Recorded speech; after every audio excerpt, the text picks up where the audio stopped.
I'm Noah Bennett, the son my father called worthless, but he never suspected I'd built a tech empire that would expose his company's secrets and topple his legacy in a battle of betrayal and redemption. You're trash. That's how my wealthy father insulted me on Thanksgiving, but he didn't know I was secretly building a business that would bankrupt his company. As a driven entrepreneur, I've poured my heart into TraceLink, a tech startup, living in a small apartment in Portland, Oregon. The apartment isn't anything special. A worn wooden table, a few bookshelves, and a cluttered workspace with papers and a computer screen glowing all night. But this is where I'm building my dream. TraceLink, a small tech startup focused on blockchain for supply chain management. It helps companies from automotive manufacturing to transportation run more smoothly and transparently. TraceLink is everything I have, and every day is a battle to keep it alive. Today, I stand in front of my suitcase, preparing to head to Chicago, Illinois for Thanksgiving. Just thinking about going home makes my heart heavy. Portland is the place I chose, but Chicago is where I grew up. My family's home is there, a suburban mansion with an iron gate engraved with the name Bennett, a name always tied to expectations and pressure. My father, Charles Bennett, is the chairman of Bennett Enterprises, an automotive parts manufacturing company he calls the family legacy. He's strict, patriarchal, and always looks at me with eyes full of both demands and disappointment. My mother, Charlotte, is different. She's gentle, always trying to bridge the gaps in our family, but she rarely dares to defy my father. Then there's Owen, my younger brother, the family's golden child, the operations director at the family company. He's confident, sometimes overly so, and never hesitates to remind me that he's the one my father values. I left Chicago nearly a decade ago, not because I hated my family, but because I didn't belong there. In college, I studied information technology, captivated by the idea of using tech to change how the world works. During my final year, I interned at Bennett Enterprises. Eager to prove myself, I proposed a new system to improve the supply chain, a transparent, efficient way to track data. I spent countless hours preparing, drawing diagrams, writing reports, thinking my father would listen. But in the boardroom in front of the leadership team, he cut me off. "This stuff isn't practical, Noah," he said, his voice cold as stone.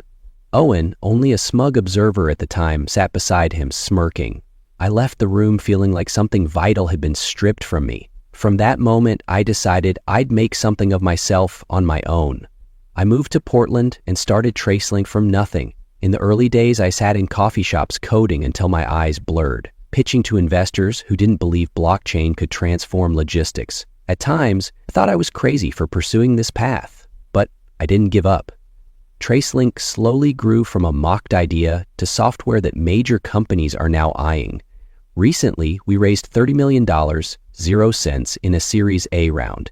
It's a huge milestone, but I haven't told anyone, not even my family. I want to keep it a secret, at least until I'm ready to face them. My apartment is simple, but I like it that way. On my desk, I keep an old photo of me and my mom taken when I was a teenager standing by a quiet lake. My mom is the only one I still talk to regularly. She calls asking how I'm eating, how work is going. I give vague answers. "I'm fine, Mom, working on some stuff." She doesn't push, but I know she's sad that I rarely come home. The last time I was in Chicago was a few years back, also for Thanksgiving. That dinner was stifling. Owen bragged about his work at Bennett Enterprises. My father nodded proudly, and I just sat there counting the hours until I could leave. Today, as I pack my suitcase, I feel uneasy. My father called recently, his voice as sharp as a blade. "Come home for Thanksgiving. Don't disappoint your mother." I agreed, but not for him. I'm going back for my mom, for the text she sends asking if I'm okay, for the way her voice trembles when she says, "The family needs you, Noah." I'm not sure I need my family, but I don't want her to think I've forgotten her. Before heading to the airport, I checked my email. One message from an investor congratulating me on the Series A milestone, another from the TraceLink team updating me on the new software's progress. I smile, but the smile fades quickly. TraceLink is my pride, but it also reminds me of what I gave up. The Bennett name, my father's shadow, and the dreams that were crushed in that boardroom years ago. As the plane takes off, I look out the window at the endless white clouds. I wonder what I'm expecting from this trip. Part of me wants to tell my family about TraceLink, to see my father's face when he learns I've achieved what he once dismissed. But a bigger part of me is afraid. Afraid he'll brush it off again. Afraid Owen will mock me. Afraid I won't be able to stay calm. I'm not the naive dreamer anymore, but the old wounds still smolder.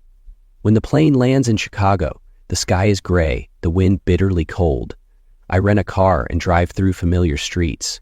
Memories swirl like fallen leaves, stirring memories of the days when Owen and I used to play in the yard. I pass the Bennett Enterprises headquarters, a gleaming glass building with the company logo. My heart races, but I don't stop. That was once the place I wanted to belong, where I thought I'd carry on my father's legacy. Now, it's just a distant memory. The Bennett mansion comes into view at the end of the road, its iron gate already open. I park the car and take a deep breath. The smell of burning wood from the fireplace drifts out, reminding me of warm winters when my mom baked and our family still felt whole. But I'm not that child anymore. I step out of the car, my suitcase trailing behind me, each step heavy as lead. Stepping into the house, I immediately feel the familiar yet distant atmosphere. The Bennett mansion isn't just a home, it's a statement. The granite walls glimmer under the massive crystal chandelier hanging in the main foyer, its light reflecting like tiny stars.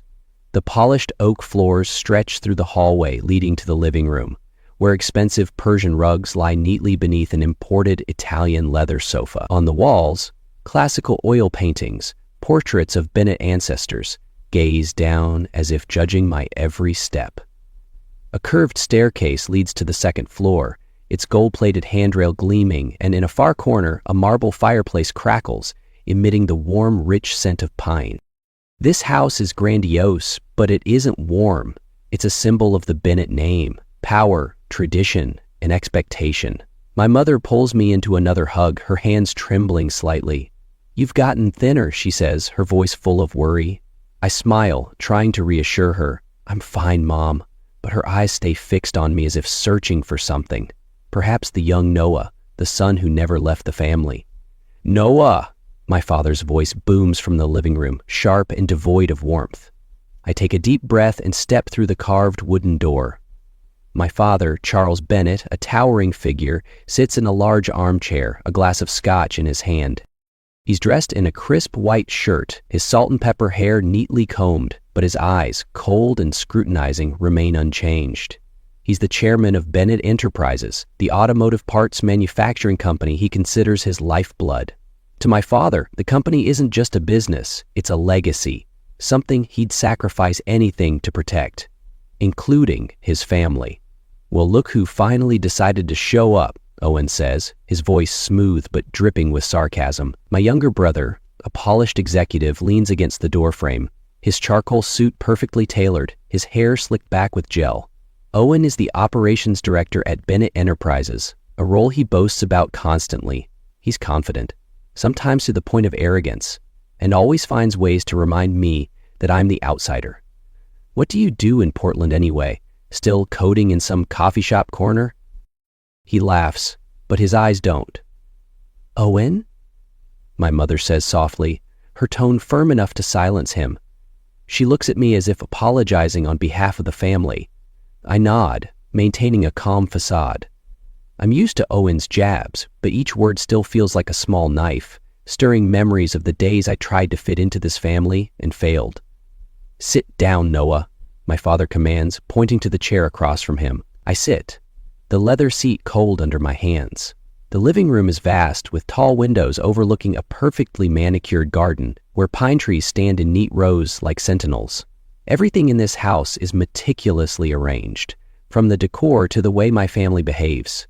This is an elite world where tradition and togetherness are revered, but I've always felt out of place. My father starts speaking, his voice steady but laced with authority. He asks about my work, but not out of genuine interest. "What are you doing in Portland? Still messing with that tech nonsense?" He takes a sip of scotch, not waiting for my response. "Bennett Enterprises is expanding. I need reliable people.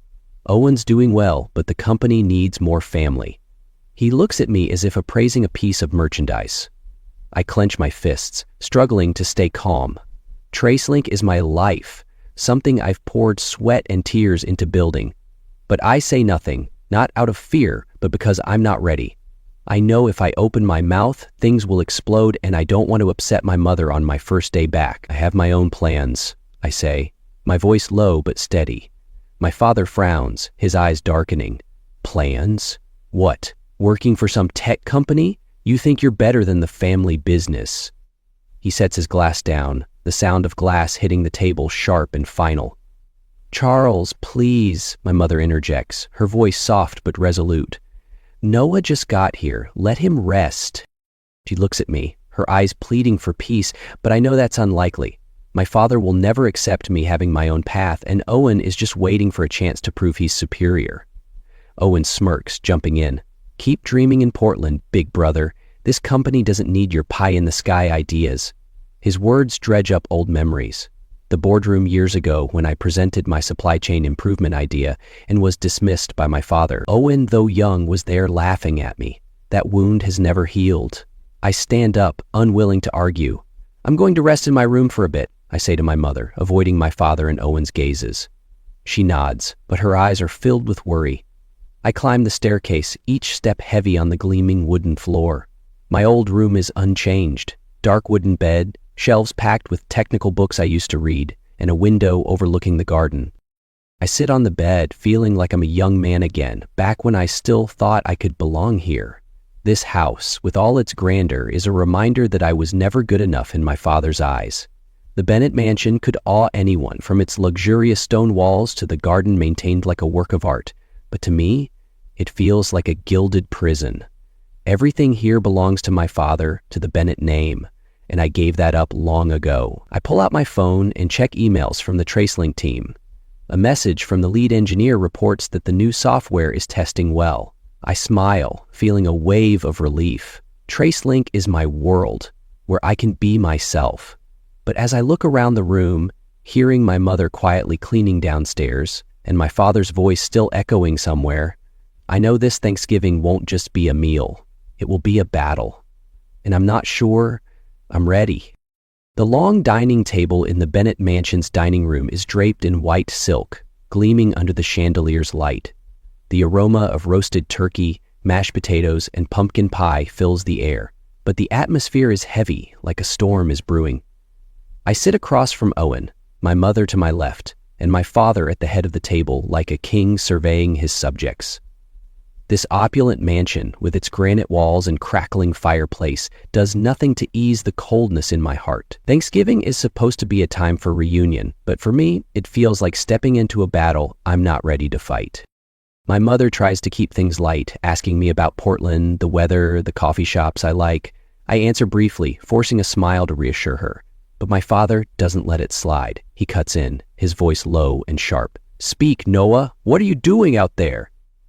Still messing around with that tech nonsense? He takes a sip of scotch, his eyes fixed on me as if waiting for me to admit defeat. I grip my fork tightly, struggling to stay calm. TraceLink is my entire world, a startup that just raised $30 million 0 cents transforming how companies manage supply chains. But I don't say anything, not because I'm ashamed, but because I know that to my father, my success means nothing if it doesn't bear the Bennett name. I have my own work, I reply, my voice low but steady. I'm doing fine. Fine? Owen jumps in, smirking. You mean still unemployed, right? Or are you slaving away for someone in Portland? He slices into his turkey, his voice smooth but dripping with sarcasm. Over here, we're expanding Bennett Enterprises. Real work, not some pipe dream. My father sets his scotch glass down, the sound of glass hitting the table sharp and final. I don't have time for your vague games, Noah, he says, his eyes darkening. Bennett Enterprises needs you. I want you to come work for the family now. Owen's doing well, but the company needs more family. If you refuse, don't expect to inherit a dime. His words hit like a punch. I stare at him, my heart pounding. Inheritance? He thinks I'm here for money, for the company he calls his legacy. I want to scream about TraceLink, about the sleepless nights coding, the contracts waiting to be signed. I uncovered their secret plan to sabotage my startup with falsified data leaks. But I stay silent because I know if I speak, he'll find a way to tear it down. Just like he did with every dream I had before.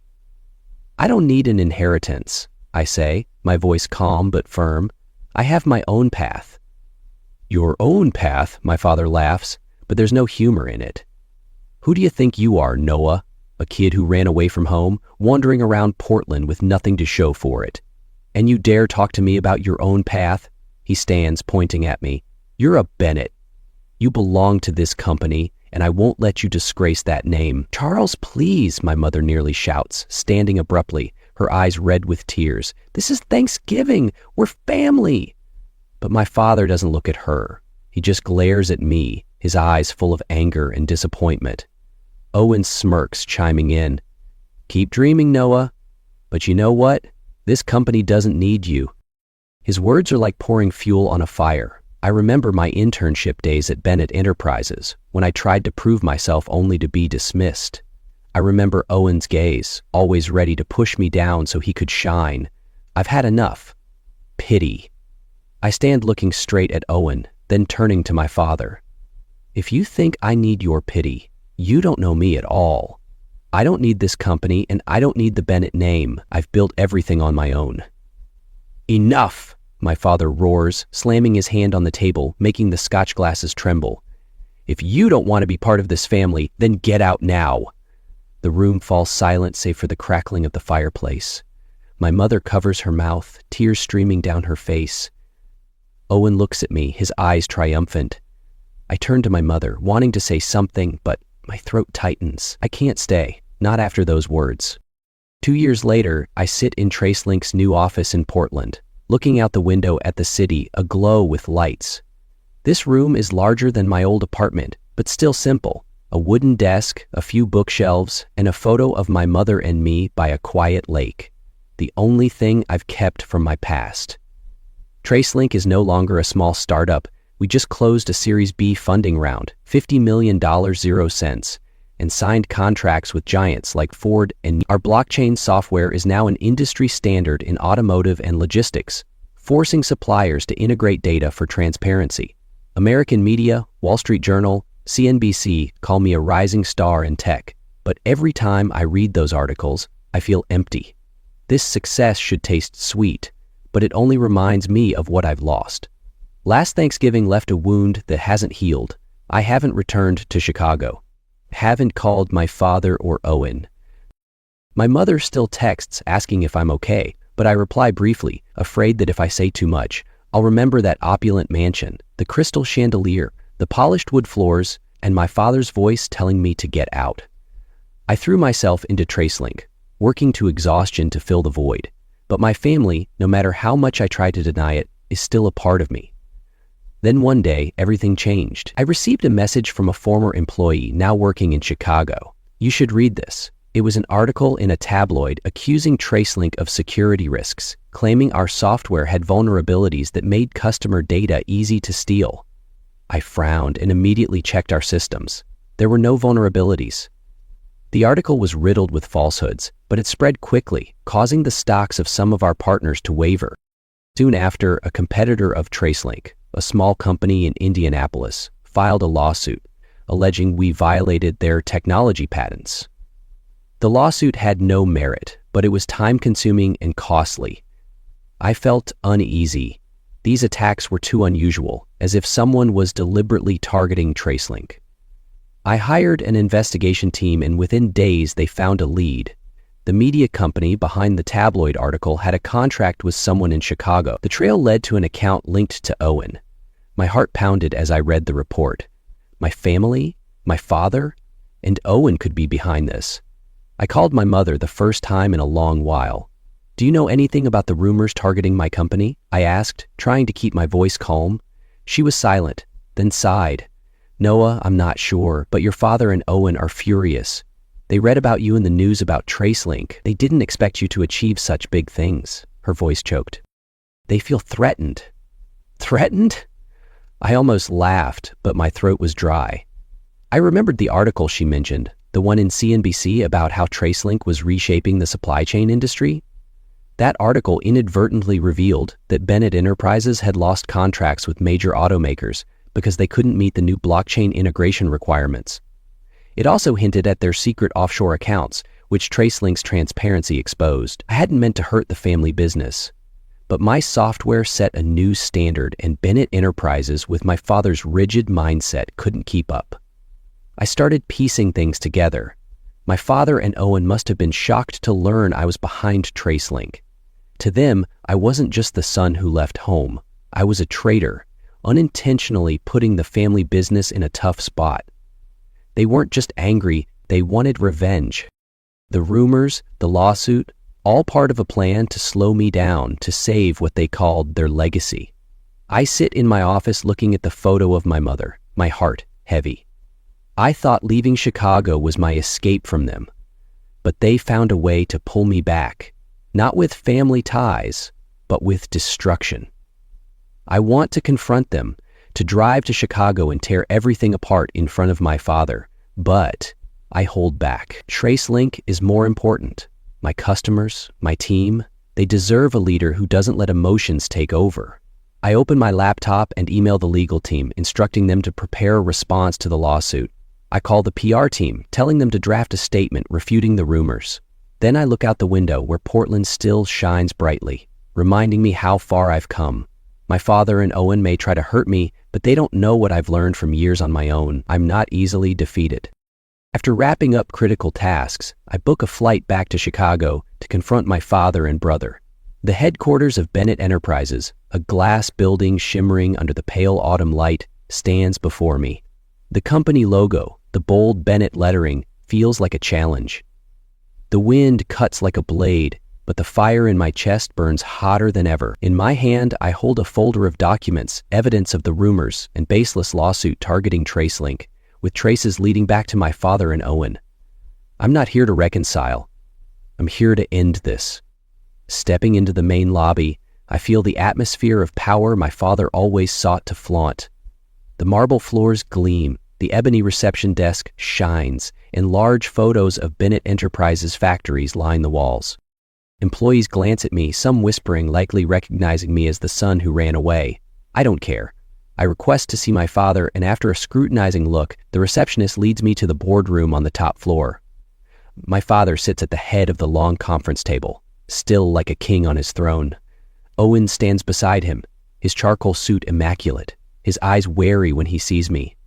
"Noah," my father says, his voice low but unable to hide his surprise. "What do you want?" He doesn't offer me a seat, but I don't need an invitation. I pull out a chair, place the folder on the table, the sound of paper meeting wood echoing in the silent room. "I want you to stop," I say, looking straight at my father, then at Owen. "The rumors about TraceLink, the baseless lawsuit, I know you're behind them. This is the evidence." I slide the folder toward them, my voice calm but firm. "Stop, or I'll take this to court." Owen laughs, but I see his hand clench. "You're paranoid, Noah," he says, smirking. "If TraceLink is having problems, deal with it yourself. Don't pin it on us."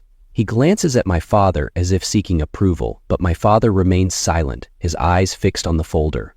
I lean forward, locking eyes with Owen. "Paranoid, I have emails, contracts, and transactions between your media company and that tabloid. Your name's in there, Owen. I also have proof you hacked our servers to plant fake vulnerabilities. Want me to send it to the press?" My words cut like a knife, and I see his face pale. My father finally speaks, his voice cold as stone. "You dare threaten me in my own company?" He stands, pointing at me. "Who do you think you are? A kid who ran away, built some nonsense tech company, and now thinks he's better than this family." "Nonsense?" I stand facing him, no longer afraid. "TraceLink is reshaping an entire industry, something your company couldn't do. I didn't want to hurt Bennett Enterprises, but you forced me to defend myself." I point at the folder. "Stop, or I'll make everything public." My father slams his hand on the table, his face flushed with rage. "You're no Beanut. Get out." He calls security over the intercom, his voice nearly a shout. Owen stands still, his eyes wavering, as if realizing for the first time that I'm no longer the older brother he could easily bully. 2 security guards appear, but I don't wait for them to drag me out. "This is your last chance," I say, looking at my father one final time. Don't make me do something we'll both regret. I turn and walk out of the boardroom, my shoes echoing on the marble floor.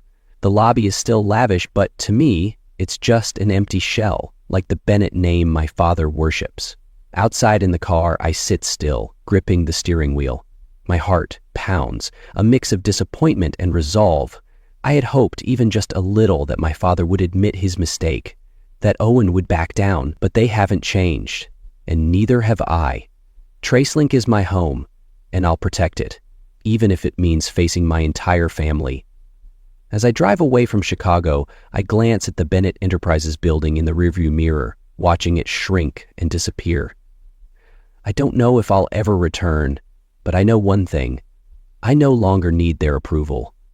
I am Noah Bennett, and I will keep walking my own path. I return to Portland carrying the echoes of the confrontation in Chicago. The Tracelink office is still lit up, my team working diligently, unaware of the storms I've just weathered.